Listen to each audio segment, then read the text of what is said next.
Hi, welcome back to another episode of the Candlepower Hour, Surviving Show Business. I'm your host, Mercury. I'm Diego. Welcome to the show. We are here at A4S Studios with our lovely assistant, Aaliyah, who is here from Houston, Texas. So thank you very much.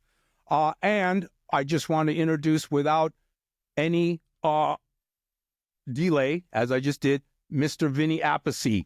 Thank you very much for coming on the show. Thank you for having me. This is an honor. You said the last name correctly.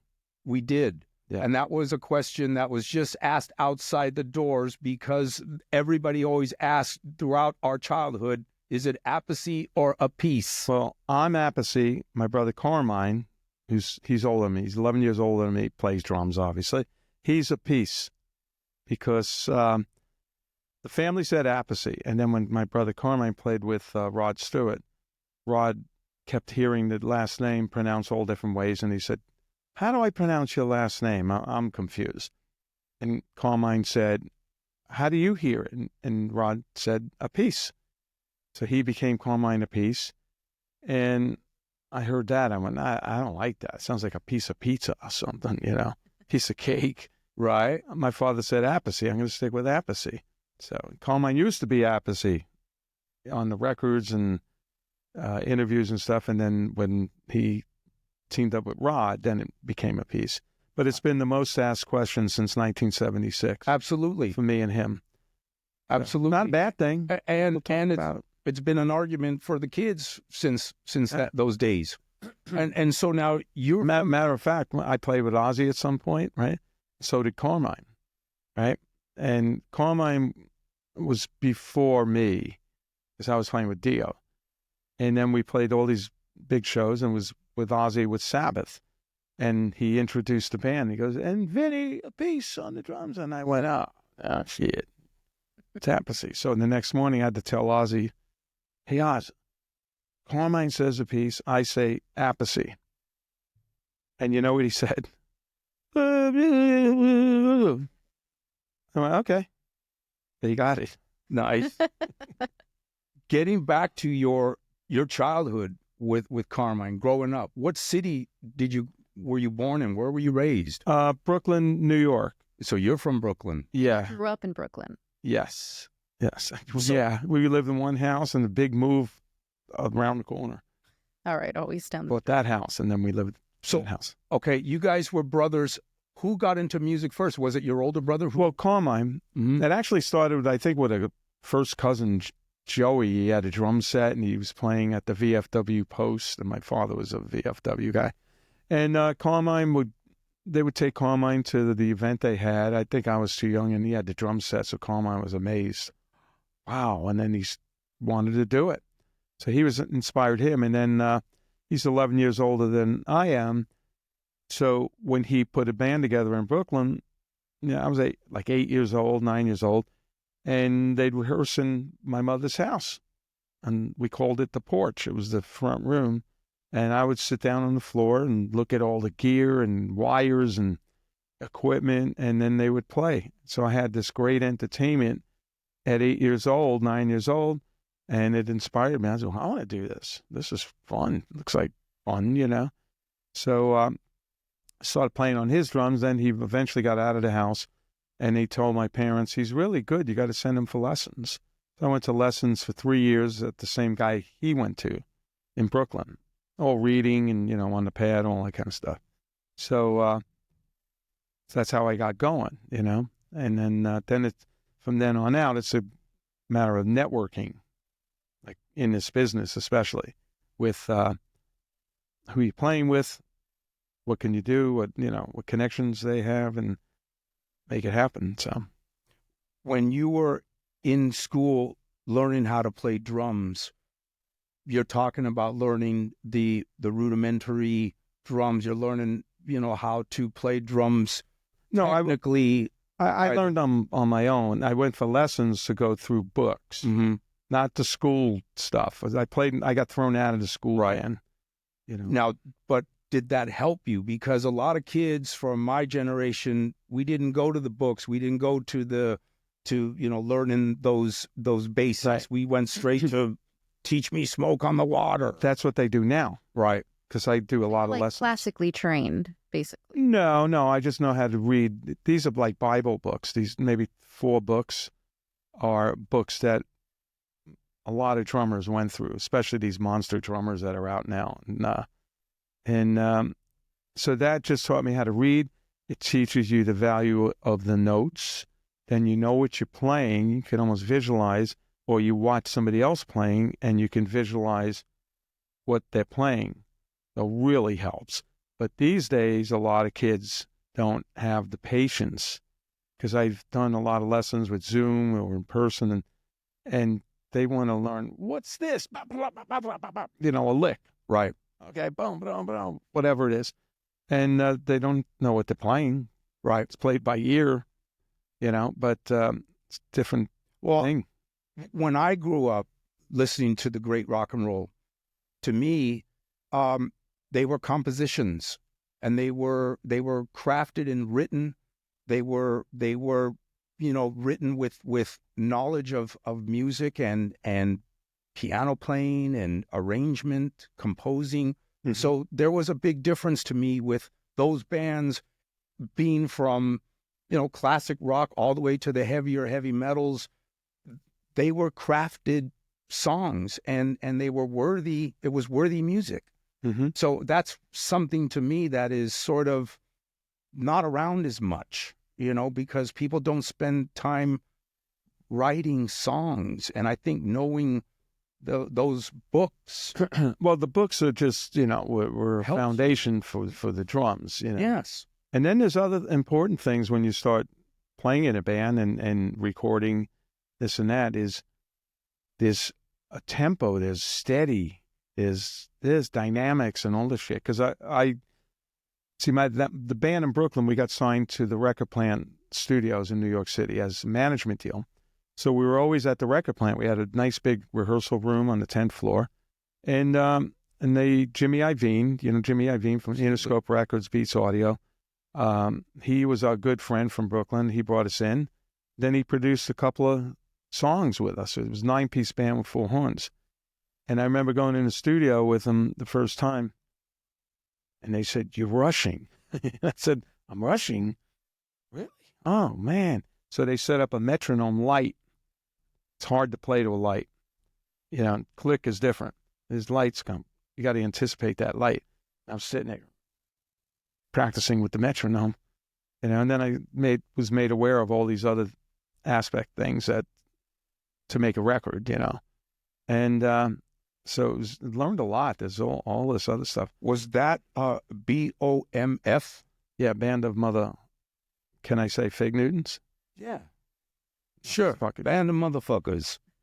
That's pretty awesome. And so what kind of a band was it? You mentioned horns. It was a 5-piece, 5-piece with 4 horns, singer, keyboard player. And so we used to rehearse in the record plant.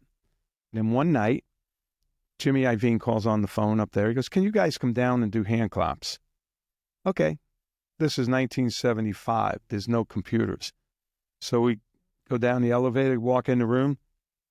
There's John Lennon. Oh, shit. So we walk into the studio, put the headphones on. Now he's talking to us. But he's really your headphones. He's talking to you. Right. And you heard him so many times on all the different media and records and interviews. Oh, he's talking to me. And he's telling us how he wants the hand claps on that song. The song was Whatever Gets You Through the Night. And we did hand claps. Wow. And then he said, "Okay, now in the choruses, instead of just single quarter notes, 8th notes, And we're like freaking out, like, oh my God. So we finished, and then came out of the room. We met him, but we weren't fanboys. So he liked us. And a couple days later, we're rehearsing upstairs. He probably asked Jimmy, "How did you get 9 people, like in 5 minutes, to do hand claps?" Told him we upstairs, and we were good. It was 4 horns of funk rock. We were very good then. A couple days later, he comes in the room, sits down on the stairs, watches us play. And I'm like, I remember my muscle in the song cramping up, going, "Holy shit, John's Lennon there." So, and then he started coming up all the time. Play pool with him, but smoke couple of joints with him. Oh. And I can tell you the famous lasagna story, which is I'm talking to John and we're talking about food and I'm like 20 years old. No, back then I was 16, 17 years old. And I'm telling John how my grandparents are from Italy. My mother makes the killer lasagna, just all the right ingredients. And I said, I'll have her make you a pan of lasagna. And I left it at that. And then a couple of days later, I bring in a pan of lasagna, my mother's pan. I give it to John, and he was happy. Oh, thank you very much. And then about a month later, my brother was playing with Rod Stewart at Madison Square Garden. There's a party backstage, and my parents went to the party, my mother Mary and Charlie, and Carmine's there, and my mother goes, "Oh, look, Charlie, there's John Lennon." Like she had a connection. She had a spiritual lasagna connection. Right. And then because Carmine goes, "You want to meet him? Come on." Carmine brought her up. So this is my mom and my dad, and this is Vinny's mom and dad. She made you the lasagna. And he hugged her, and they chatted, and everything was cool. A lot of celebrities back there. And at the end of the conversation, my mother goes, "Do you have the pan? Did you bring the pan?" Oh, that's awesome. Like John's at home going, maybe Mary's going to be there. I'll bring that lasagna pan back. What do you think, Yoko? That's great. Well, what was your family like growing up in Brooklyn? Were you in an Italian neighborhood part? Yeah. Brooklyn at that time was the Italians were like this little bit of section, then the Jewish people, Puerto Rican, there's everything. Mm-hmm. But there were a lot of Italians. Did you come from a large family, brothers and sisters? Older brother, then Carmine, then sister, and then me. But I used to go to high school after doing this stuff with John Lennon. I'll recap really quick. After the thing we did with the hand claps, John liked us so much, he wanted to do videos. So we did 3 videos with him at the Record Plant Studios. And then he produced a singer. It was the owner of the record plant, Lori. She was a good singer, and he produced it. We were the band. So I worked with him as a producer, about 8 songs. And then he asked us to do a live show at the New York Hilton, Black Tie Affair. And it was for Salute to Sir Lou Grade. Sir Lou Grade was a big entertainment mongol in England, and John didn't like him. I think he had something to do with buying the Beatles publishing and something not right about it. He thought he was two-faced. So John sits us down and says, "I could do this show, and you guys are going to go get masks of your face made. Wax, they make your face. And we're going to put it on the back of your head, no hair, and we're going to get fitted for jumpsuits, black shiny jumpsuits." And he got a red shiny jumpsuit, but he went on with just his hair pulled back. So, okay, so we went to get all this stuff made in the van. Go, all right, meet at the record plant at 1 o'clock. We get there, John gets in the van with us, and we go do these things. It's just like, oh my God. That's surreal. Yeah, and then we did that. So when the show started, it was like the audience was the mayor of New York, Shirley MacLaine, all these big Tom Jones at Black Tie. And they go, John, they couldn't say B-O-M-F. They go, there is John Lennon and et cetera, reduce down this et cetera. And the curtains open, there's John, and there's 9 guys with 2 faces on and black shiny jumpsuits. We look like a bunch of aliens from Mercury. Right. So, and we played Slippin' and Slidin', Imagine, and Stand By Me. And then I find out about 6-7 years ago in Guitar Aficionado magazine, it says, this was John Lennon's last live performance. I went, what? I didn't know that. And there's a picture of the band. I got my arm around John and mentioned me because I went on to play with Sabbath and Dio.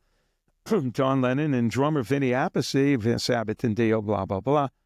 And I'm like, this was his live show? I played it at 16 years old. Amazing. Well, that's crazy. You only met him at 16. What was going through your mind at that time? Like, did it even feel like it was reality? Yeah, it felt like, how come I'm going to school the next day? 2 different worlds. So in school, the teacher would be teaching, and I'm sitting there banging on the desk, playing, and she's trying to teach. And then finally she goes, excuse me, who's that drumming? And she points to me, Vincent, stop that drumming. I'd get up and I'd go, excuse me, teacher, did anyone else in this room play with one of the Beatles? And I got up and I left. So I quit school. I knew I was going to. Awesome. Carmine had a career already. Mic drop.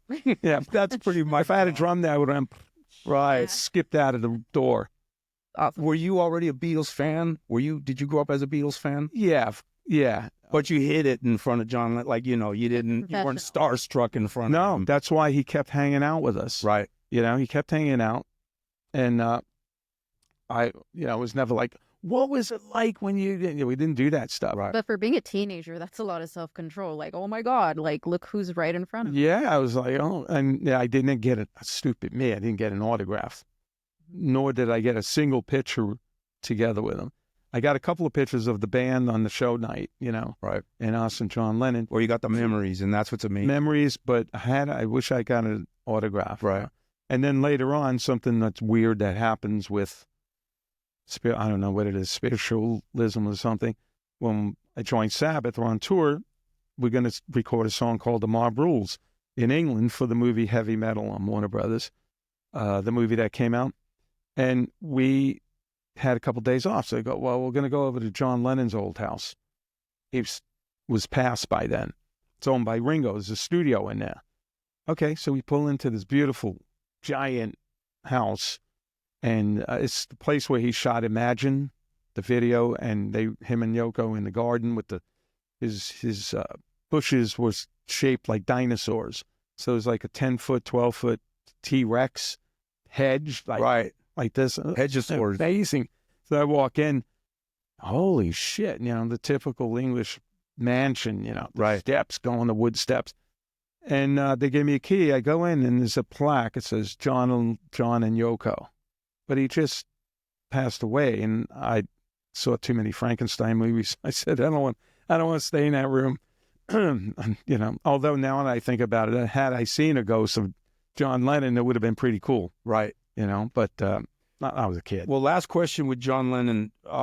When you took that van ride going to outfit yourselves, was he like in his army jacket? Was he just classic John Lennon? And yep. Yeah, that's pretty amazing. Now I had on the French beret kind of hat. Right.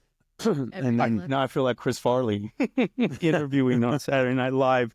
You also spend time with Derringer. Yes. That's amazing. Well, that goes back to the topic I mentioned before, networking. Mm-hmm. This is the Record Plant Studios. Already we met John Lennon and wound up doing this amazing stuff for us. And then in that same studio, Rick Derringer was recording, and Jimmy was playing the tapes one day, and the door was open, and they know each other. So Rick went in and said, "Who's that?" I said, "That's a band I'm producing," and blah blah blah. "Who's on drums?" "That's Carmine's." Back then, I was Carmine's little brother, and oh wow. And then I met him in the hall. He said, "Listen, I'm going to be putting a band together in about 6 months when I get off tour. Give me a number." And I went, "Oh, cool." Right. So. That was a network moment. Yeah. And then 6-7 months later, he called me, and that's how we hooked up and became a band. He was looking to put a whole band together. So right now it would be Rick and me. And then I said, look, I'm playing with this band called Axis in Shreveport, Louisiana, 3-piece band. Why don't you come down and check it out? Because we could be your band. Got a bass player, good stuff. They both sing. So he came down to Shreveport. And that was a big thing. Like, Rick Derringer's coming to Shreveport. Check out the band. So you had already had access at the time when you ran. Yeah, we were getting Rick going. Derringer. Yeah. Okay. Had you already recorded the album? Not yet. Okay. Because Rick came down and he liked me and Danny Johnson. Like, he knew me from there. So he liked Danny Johnson, the guitar player. So he asked him to join the band. And then Jay Davis, we all moved back to New York, and Jay wound up playing with Foreigner. But they could only pay him $50 a week, and it was too much, too little. So he quit. Understatement of rock. Right. And then we did Rick Derringer for 4 albums, a couple of years. And then Danny and I, let's put the band back together, like the movie, like you guys. We could do it, you know. But we got a record deal. But we did the deal. You stayed with it. Yeah, we stayed with it. And then we got Andy Johns to produce it, who worked on Zeppelin and the Stones and all this stuff. Sweet. And the album came out great. It's a great record. great record. And then, but we didn't have management. We didn't know how old was I? 19, 18. So we did some little touring in the station wagon, all that kind of crap.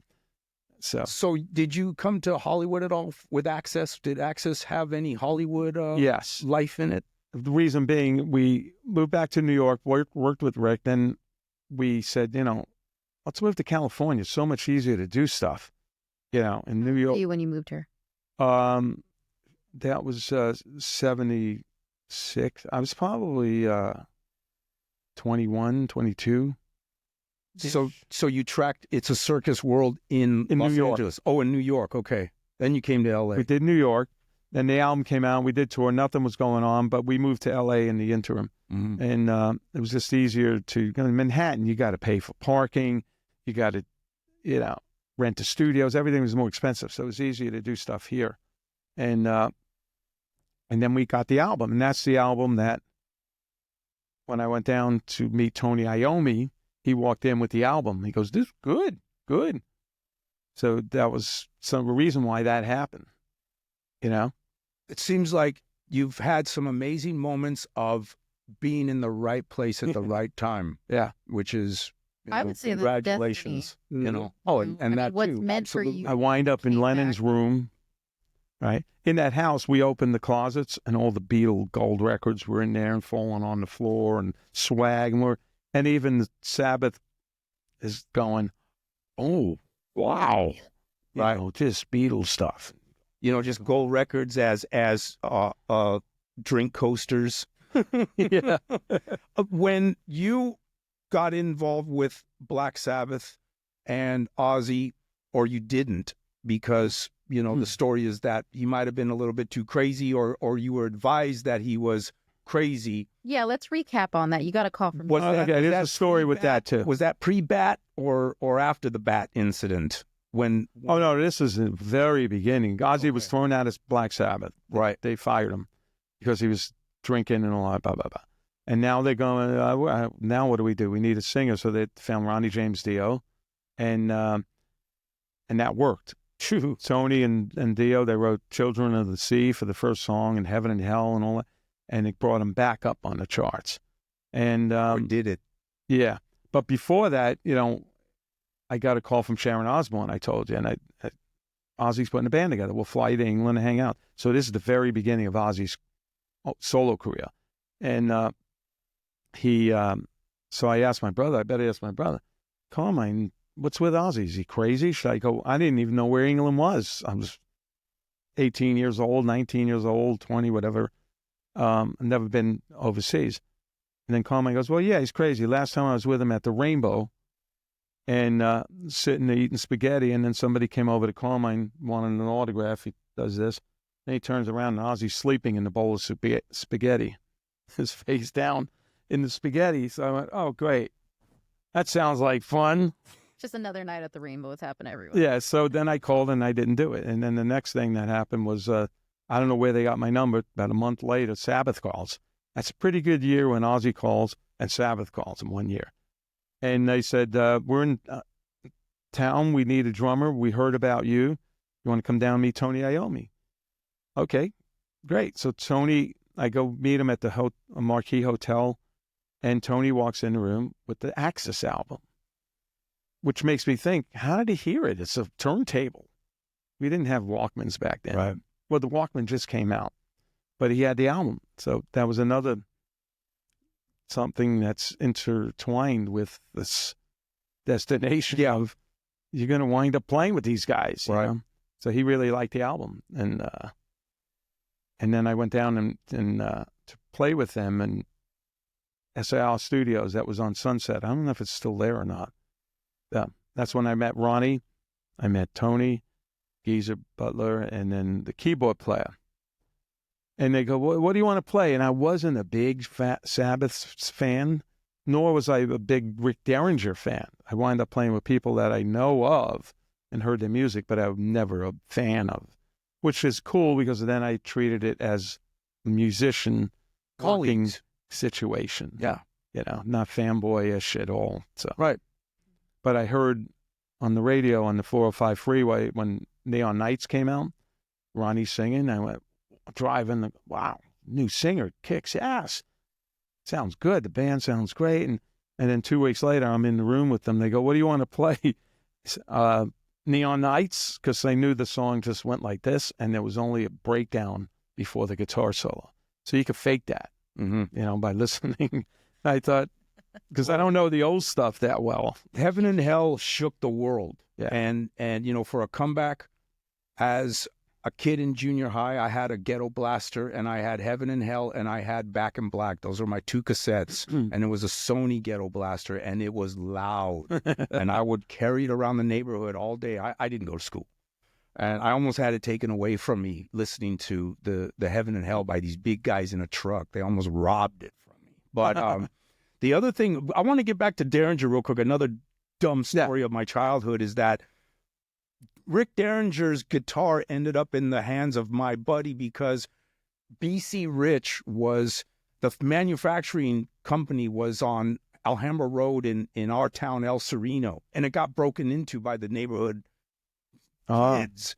So for a long time, all these BC Rich guitars were floating around our neighborhood, and we had one that was written Rick Derringer. Oh, really? So it was like I don't know what happened to it. I wish we can get it back to the gentleman, Yeah, I remember the name, BC Rich. Yeah. With Rick, and when he had the guitars and all that. No, yeah. But also Rick had these original Explorer guitar. Right. Gibson and another Flying V's.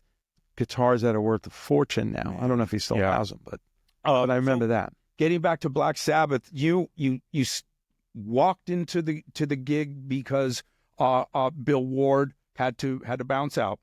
So yes, a lot of people don't know that you sort of were the whole tour of Heaven and Hell. Is that correct? That I did most of the tour. Yeah, yeah. And so it was because a lot of folks are just they need to know that, and I think that's pretty amazing. But here's another thing that's intertwined too. Took drum lessons, learned how to read drum music and all that. Now I got 3.5 days to learn 13 Sabbath songs or 14, and they're weird tempos. Some of them, they change. How am I going to do this? And I borrowed the keyboard player Jeff's Walkman. Every waking minute was listening to the song, writing charts. Not sophisticated charts, like guitar intro, 4 bars, 16th note, right, fill into the song, weird break, hang. Yeah. Hang. They weren't, but it helped that I knew how to read the music to begin with. So that's where that kicks in. And your first gig was in Hawaii. First gig was in Hawaii. So I had a notebook, right? Okay, all right. Because this was the first time Black Sabbath's ever played with another drummer. Tony and Geezer never played with anybody but Bill. Now, Ronnie was different. Ronnie had a different career. He played with different things. And so I got this book. Now, the first day was like I played Neon Nights, tried some other stuff. They were so happy they found a drummer. They go, let's go to the pub. But guys, I got to learn these songs. They went to the pub, and I'm sitting back with the keyboard player, Jeff. Thank goodness he helped me. Right. And going through the stuff, as much work as we can do. Second day, we played longer, and then it was like, this is good. Let's go to the pub again. And they went to the pub, and I'm over there freaking out, And then that's awesome. Then the third day was like, okay, we better get serious and play. And we played some more, and then they started getting really nervous. Because we're playing Aloha Stadium with like 50,000 people, first gig, and they were nervous now because we never played really together. And it's the first time they're playing with another drummer. So we buckled down on the last rehearsal, and then flew over to Hawaii. They were all on the beach, sunning. I'm in the hotel room with the Walkman on, doing that. You're killing me. Yeah. Yelling down from your balcony, you're killing me, guys. I'm going, this is torture. That is. I can't go on to understand. So we played. Starts raining. Rains on the book. Oh. The book's pages start bubbling a little bit. I know the wind blew the water, the rain.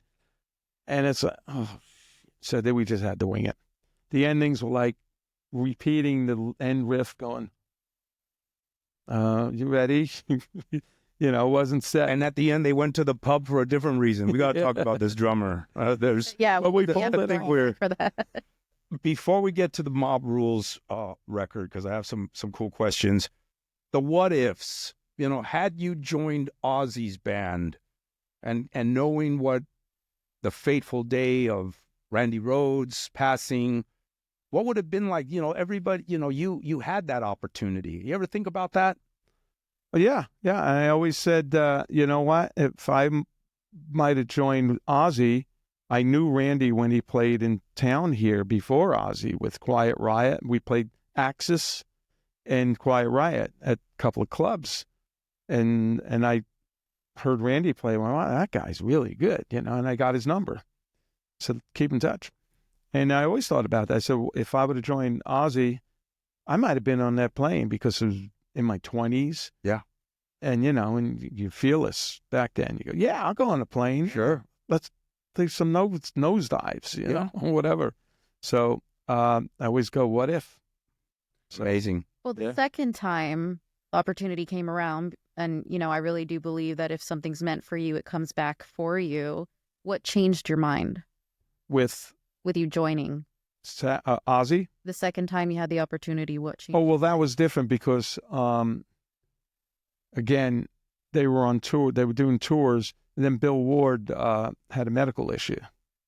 And they were touring Europe. And Sharon called me up again and said, do you want to play with the guys who are doing the tour of Europe? Bill can't do it. So I said, yeah, of course. So that was just, there's bigger time. They're flying around Learjets and stuff and nice hotels and the whole I thing. can take that gig. I can do it. How's the per diem? Yeah. Actually, the per diem was low, but here's a good tip for all you musicians listening. When somebody goes, how much you want? You go, what's the budget? And the budget was 3 or 4 times more than what I would have said. So, Nice. Good advice. I did last night at the gig. Played the whiskey last night with the Rock and Roll Fantasy Camp. Somebody came up, hey, what, do you sessions? And I said, yeah, if the music's good and heavy, yeah.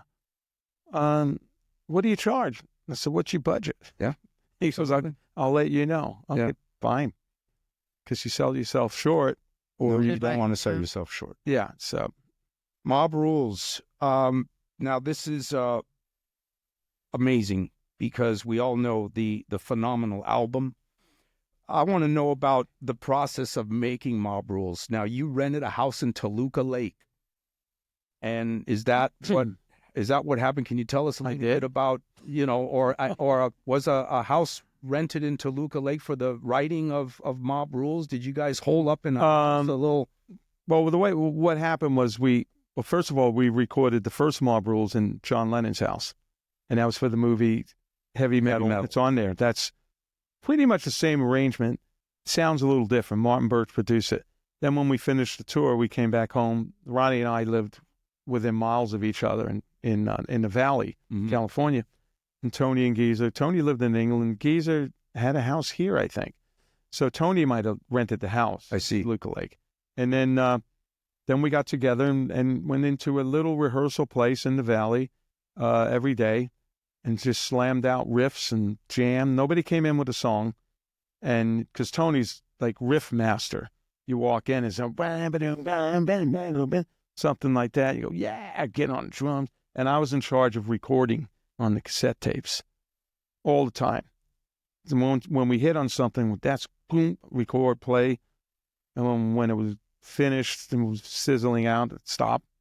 And then I'd listen to it, and then I'd come in the next day when I said, man, got 5 riffs on here that are really happening, and then we'd start working on that stuff. And that's how we put it all together. So that album was written with us playing full up, sweating the whole bit, loud. And that's why it's got a aggression to it. Very live. Yeah. Very live. Yeah. So I'm not used to having mics. Yeah. All right. So Where was it recorded? It was recorded at the Record Plant Studios in Los Angeles? Okay. Nice. And we spent 3 weeks on the right bass sound. Sure. Doesn't sound right. Well, let's try something else, try something. In 3 weeks, God knows what that costs. And then back to the Ampeg. Back to the Ampeg D50. And then when we got it right, we just rocked through it, killed it. And that was the first time you worked with Martin Birch? That's the second time, because the first time was at the John Lennon's. Okay, so he was working with you on the Mob Rules track for heavy metal. Then he came to L.A. and came to L.A. Yeah, and then we worked together, and then he got the sounds. He had a couple of ideas, but he's more of an engineer. Mm-hmm. You know. Now let me ask you this: when you're sitting in the room, in the console room, and you have everything up on the speakers, and you're in that mix, and you're listening to these classic songs that are about to become timeless, what are you all thinking? I mean, is this like, what is the thought when you're make it louder? Is it? Do you feel something? You know, it's you know, you don't think this is going to become timeless. You go, this sounds pretty freaking good, right? And then, you know, when we did the first Mob Rules, because I was in the band until Bill came back. Bill had left Sabbath. So it was like, well, Vinny, you know, it's cool until Bill comes back, because Bill's band. Okay. But then when we recorded the Mob Rules in England and I played, I said, Bill can't play this. He doesn't play like this. He plays a certain style. I play a certain style. I can play some of his stuff, but not like he plays it. So it's the same thing. So that kind of cemented me in the door. And then when we did, Bill never came back. We go, well, we're going to do an album. I went, yeah, I'm ready. And so that we kind of did those songs in the room. We wrote them, and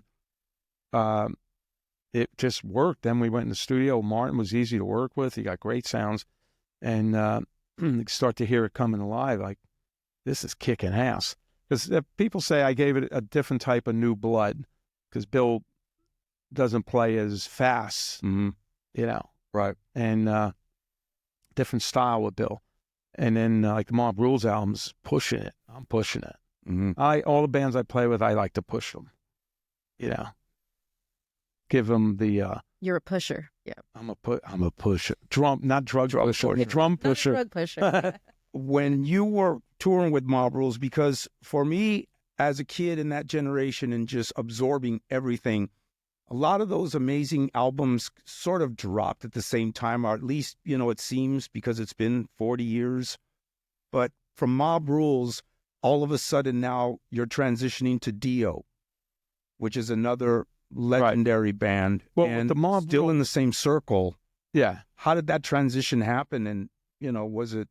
Well, even before that, the cool thing with the Mob Rules is that I joined the band on the Heaven and Hell tour. So we spent months on the road. We became one. We became tight and as one. It wasn't like I joined the band, now we're going to make a record. And yes. It's not, you know, you're just feeling each other out. No, we were a band. Right. So that's why that album came out so strong. And then we did another thing called Live Evil with Black Sabbath, and that's when... Phenomenal. Yeah, that's when Ronnie wasn't getting along with Tony Geezer. There was accusations that Ronnie and I would come in in the studio before them and turn up the drums and the vocals. Like, what are we, 12? Yeah. You know, that never happened. What happened was they were come in later when it was booked at 2:00. They'd come in later than that. And Ronnie likes to go, hey, we're booked in at 2:00. We were there at 2:00. So instead of sitting around and doing nothing, Ronnie would, let's have a listen. See if there's anything we can do. You know, so never was the drums and vocals. Why would we do that? It would be kind of silly. Sure. You know? And then, I don't know, business-wise, there was problems between them three. I was on the outside, so nothing to do with me. And finally finished that Live Evil bit, you know, that mixing it and stuff. And then we went to the Rainbow one night, and Ronnie said, I'm going to leave the band. Yeah, and I'm going to leave and form my own band, because Ronnie had a record deal in place at Warner Brothers. And originally he was going to stay in Black Sabbath and then do a record with all his friends. Kerry Livgren from Kansas is a good friend. People like that. He play on An it. all-star sort of All-star thing. Yeah, he goes, I want you to play on it. But then when things changed, he's going to use that record deal to form his own band. So it was Dio. So he said, I'd like you to play with me. And I said, okay, let's do it. Yeah. And Sabbath still wanted me to stay with them. But I just thought it's easier to work with Ronnie. He lives a couple of miles from my house than England, Tony and Geezer. And Tony and Geezer are from Birmingham, England. Right? And I'm in my early 20s, and it was hard to understand what they were saying. They go, yo, blah, blah, blah, whatever, heavy Birmingham accent. And I'd go, Ronnie, what'd they say? They said you're fired. Heavy industrial British accent. Yeah, it was hard to understand because they were heavy accents back then. But it was funny. It's in Ronnie's movie, too. I said, I just couldn't understand some of the stuff they said. And Blimey and all this funny, great stuff. And well, when you put Dio together and you started working on these songs, again, turning out to be absolutely timeless songs, you must have felt like you had something going with those songs too. What was the first song you wrote and made with Dio? Was it Stand Up and Shout? No, Ronnie had Holy Diver. He had dun da da dun da da dun dun dun dun da da da da. Simple. And I said, why don't we go, put some accents in it. And that was that part. That's all we had. And we used to play it in his garage in Encino. He played bass. Sometimes he played guitar. And we had that much. Then he said, we need a guitar player. So we started auditioning people. And they came down. This is in L.A. And a lot of guys were all the GIT stuff. All that fast. We're looking for more, soul and some feel and heavy. And eventually he said, you know what? I'm going to go to Europe to find somebody. And we arranged it with Jimmy Bain, who was on tour. We said, we're going to come over. And he says, yeah, I know this Irish guitar player. We'll hook up Vivian Campbell. Yeah. So Ronnie and I went to London, and we looked in the paper who was playing. So I remember one time walking into a club, maybe we'll find a guitar player. It was a reggae band playing, dreadlocks and, all these Jamaican guys. So I don't think this is the guy. Okay, then we wound up, I think, seeing Motorhead at the Marquee. We just plastered on the back wall because it was so fucking nice. And all this funny stuff. and then Jimmy got back in town and called Vivian Campbell. Next day, Viv flew in from Ireland to London, and we got in the studio and started jamming away, recorded it, and it really gelled. You could feel it. It was like, whoa, this is cool. Then Ronnie and I, of course, went for an Indian meal, then came back to the hotel to listen to the tape. And at that point, Ronnie and I were in the same hotel room. And he loves to read. He could read a book a night. He's got the light on. And I'm over there going, God, Ronnie, can you turn the light off? And all that shit. He could read right through, I'd give him books. He goes, you got any books? I finished all my books. And my books were all, every other page was turned where I read that much. And I went, what kind of books did you like to read? Yeah, Stephen King and all sorts of stuff like sci-fi stuff. So I give him my book and he's cracking up. He's going, look at these pages. Every other page or 2 pages is spent where I stopped, And, but it was funny. We're in the same room and we listened to the tape and I got to think this is it. And Jimmy Bain just happened to be there. He didn't have Jimmy in mind for a bass player. So then about a month later, they flew into to L.A. They stayed at Ronnie's house. He had a house in Encino, the little house. And they stayed there. And then we started rehearsing at Sound City Studios, Mm-hmm. And we just went crazy. We're in our 20s. And there was no, you can't do that. There was no, we're repeating the first album. There was no first album. Anything went. So crazy things, we started rehearsing at Sound City. They let us destroy the place. You should take the pinball games and open the glass and put ramps so you never lose the balls, and then bang on the vending machine. Hey, we're renting the place. Yeah, we took over the place, make holes in the wall, and just killed it. Every night at 7:00 was rehearsal at Sound City, and it was like totally look forward to 7:00. It was like the boys' club, and then smoking pot, no hard drugs or anything. They had some drinks, but Viv didn't do anything. Yeah, I think he got high from the smell of the pot. But Ronnie and I like to smoke joint. Not when we're playing, but this is creative process. Sure. And anything went on that album. A song called Invisible. Ronnie wanted the intro to be like an invisible sound, like computers. Mm-hmm. How do you do it? You can't download it. It sounds like air escaping. And our pot dealer, Tom, was there. He goes, I got a spare tire on my truck. And we go, really? Fuck, bring it in. So we brought in the spare tire. We mic'd it up, a couple of mics. First time a spare tire's been mic'd up, probably. Huh. And he stayed out there, and we're all in the control room. We go, okay, you ready, Tom? You let the air out until we tell you to stop. Okay, 1, 2, 3. Shut up. So this is like when you're working on film or TV and you have to like find creative ways to make It's like finding sound. Yeah. Innovative. But yeah, we're going, we were laughing because he's over there. He's getting on the tire. Yeah. Creativity. So we did it a couple times, then we layered it or something, and that's what's in the beginning of that song. I'm going to go back and listen to it. And then another thing on that album, everybody used to say, if you play the Black Sabbath album, Mob Rules, backwards, there's evil stuff's going to happen and all this shit.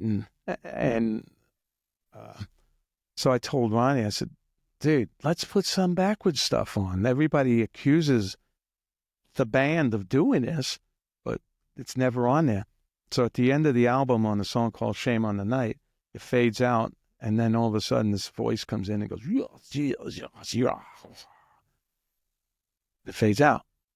So what it is Ronnie said, crucify the diver, and we flipped it around, put an effect on it, and this is tape, you're flipping it. Right. And put it on the fade out of that song. And nobody noticed. They noticed when there was nothing on it. Right. When they go, we play that backwards or whatever, there's some evil message. We put it on there and nobody even said a word. We made it on the album we did backward masking at the very end of our album, but it was a comical message for everybody, and it was actually it was pretty funny. But we were big fans of backward masking. Yeah, that's the only time we did that. Right. And we did the same kind of process. We went in the rehearsal room in Sound City, and we destroyed the place and wrote all those songs. We wrote 4 songs. And then there's a parking lot, and the studio's across the parking lot. We drug everything across to the parking lot, cymbal stands with the cymbal on it. Everything was ready to just plop down in the studio. And then we went to Home Depot, and Ronnie and I and the engineer, Angelo, who I grew up with, and we bought 10 sheets of 4x8 plywood, and we put it on the floor and built a hut around the drums. And it gave it this nice, warm, punchy sound. And that's how we got the sound on Holy Diver and Last in Line albums. You tracked in the parking lot? No, we tracked in the studio. But the Sound City room is huge. Oh, okay. Big ceiling, and it hit the drums and goes away. So you enclosed it. We enclosed the drums in this plywood, and we all went to Home Depot to get it. To all this wood, and it worked. And we played everything live, and that's the way we did the whole thing. So then we did 4 songs. Okay. And we needed to write 4 more songs. We picked up everything, brought it back across the parking lot, back into the room, and we wrote 4 more songs. And then switched it again. It was just the rest. We didn't know what we were doing. And the rest is history. Yeah, it is. And it really is. And it's an honor to have you because of all of this. You went on to do multiple albums with Dio. Your second album was Last in Line, which, We Rock is just an amazing intro. It just grabbed our generation, grabbed us. Mm-hmm. And I want to say thank you for these songs, and thank you on behalf of all of our generation and many others. I just want to say that. No, thank you for listening. Do you keep in touch with your brother now, Carmine? And Yeah. Are you... I want to ask you a question. Do you recall the drum off at Griffith Park? Yes. Were you ever a part of the drum off? Mm-hmm. I remember that. That eventually became Zildjian Day. And, Yeah, but it sort of went commercial. But I remember the drum off. I went a couple times, and it was amazing. Yeah, it was amazing. Carmine put it together. He had the first one was at Tower Records. Okay. And he got all the dudes, rock dudes, and Buddy Rich. Right. Boom, boom, boom, boom. In the parking lot, the place was packed. And all the drummers would play, and it was massive. It was great. Then he did another one in Griffith Park, excuse me. And then that's the one I remember. And then I think Guitar Center stole the idea, and they started doing their own. And it became commercial, and you could win a prize, and right, Guitar Center gift card, whatever. Well, they sort of they sort of stole it from you. You and your brother did an album together as a duo, Sinister, a project Sinister. Yes, it was called Sinister, and we got a deal on a European label, and we put it together. And on that album, there's songs that some of them were written by people. As one of the guitar players, Artie Dillon, he sent a song, and we tweaked them out, and then or we put a couple of riffs together. We had riffs. I did it. I'm good at editing it, and I did a lot of stuff on my home system, and it turned out good. Some of the songs he plays, some of them I play, and a lot of them we play together. I'm on the left, he's on the right, and you could hear it. And we split the fills, right in. It's really cool. Got a good sound on it, and when you recorded those songs. When you were playing together, were they recorded live together? No. One song was. Okay. It was too confusing. It was too out of noisy. Control with two of us in there going, sure, playing live. A lot of times, okay, I'm going to play the first 4 bars, then he's going to play the next 4 bars. We'll play the chorus together. So we had to make sure to stop in the right places, So it was fun. It was good. And there's some good songs on there. We did a song called Monsters and Heroes, which was a song about Ronnie James Dio. That's why Monsters and Heroes is all the stuff he wrote about, and that was a really good song, and it was some cool stuff on there. Nice, yeah, absolutely. Yeah. You're in town for the Rock and Roll Fantasy Camp. Yes. Explain that. It's a very cool concept. It's something totally different than us touring musicians or would be used to. And David Fishoff puts the camp together. It's his company. And I've been doing this since 2010, 11. And what it is they get headliners. Like the last one we just did, there was Stuart Copeland, Robbie Krieger from The Doors, Stuart from The Police, of course, Daryl Jones from The Stones, and Skunk Baxter from Doobie Brothers. They're the headliners. So then people sign up, and what happens is you get put in a band, and you got to learn whatever songs you can learn, and then you get to play with each one of those headliners. And then within that 4 days, this isn't 4 days, there's a gig at the Whiskey, and there's a gig at the Viper Room here in town. And it comes together. Like you just met these people, and then within an hour or two, you're playing a song, you're working on it. And this camp was especially time sensitive because we had 4 headliners. I mean, these guys came in on Thursday, started playing at about 3:30, and by 5, Daryl Jones comes in from the Stones, and they're gonna play with them. So it's like, man, you got to kick it, And then the next day was Stuart Copeland, and same thing. I had to learn a Police song, put that together, and then that night was a gig at the Viper Room. So now we need maybe an additional song, or you just 4 days is just nonstop for these guys. And some of these guys are accountants. Big Al is here with us. 4 accountants, former accountants. Some of them are CEOs of companies, some brain doctors, and I don't even ask them what they do because when you're in my band, I know more than you. You got to listen to me and let me guide you as much as I can. I don't want to know, shit, I'm telling this brain surgery guy what to do. Right. So I'll ask at the end. Speaking of what to do, as a final question, What advice do you have for anybody who's seeking to do what you do, or any young generation that's looking to become a musician and become professional? What's your advice? Well, it's a whole different world now. Now with the internet and all that stuff, you can make your own videos, you can do all these things. But what I would say is it's all in the songs. If you want to become big or famous, you got to have songs. Thank you.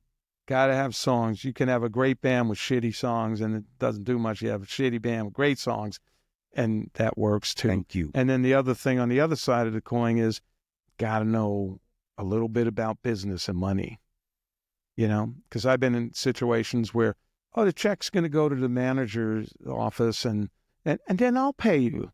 And it's like, well, what happens when you guys don't talk anymore? You're going to still send that check, So you got to keep an eye on how the money works. Best is it goes to your bank. And you're dealing with people from different cities. So, it's not people locally. The band I'm playing with now with Vivian Campbell from Def Leppard and me and Phil Suzanne on bass. It's called Last in Line. We started out doing Dio songs, and then this is our fourth album we're doing. There's been these venues you go to, and it's all in the contract. Paid cash before the show.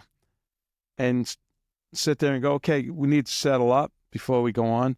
Oh, well, halfway through, after the show, we get the bar money. I said, really? That's what you do? I said, good, we'll sit here until then. Because I'm not going on. And I knew, good for you, a few of these people, they're friends. I go, dude, we're not going on. The place is full. Is in the contract. You could have read this a month ago and knew you had to come up with that cash. I'm going to go to the bank on Sunday or the ATM, and it's like, bullshit, guy. We're not going on. And then next thing you know, the money shows up. But that's once in a while. Right. Most of the places, it's cool. Yep. Some of the places pay you beforehand. And I've personally had to stop 2 shows on tour just till we get paid. You got to do. As a manager. From your cousin Vinny, always pay attention to the contracts. Right. That's right. And we got to close up our podcast. I want to say thank you very much. Vinny Appice is, it is an honor. He's currently touring with Sabbath Nights as well. We don't have a chance to talk about it, but you got to check it out. It's an amazing tour. It is an amazing honor to have Vinny Appice here. We talked about his brother Carmine Appice. Different names, different pronunciations, but they are related. I want to thank our production team, Bill Matoyer, Dan Moore, our guest, Big Al, Leslie. Thank you very much for coming on this and being a. I told you it would be long. Thank you. You can hear the rest of this on parts 3, 4, 5, and 6. And thank you to Electrocast. Yeah. And thank you. Electrocast. We are fueled by Electrocast. Electrocast.com. Awesome. Thank you so much. Signing off.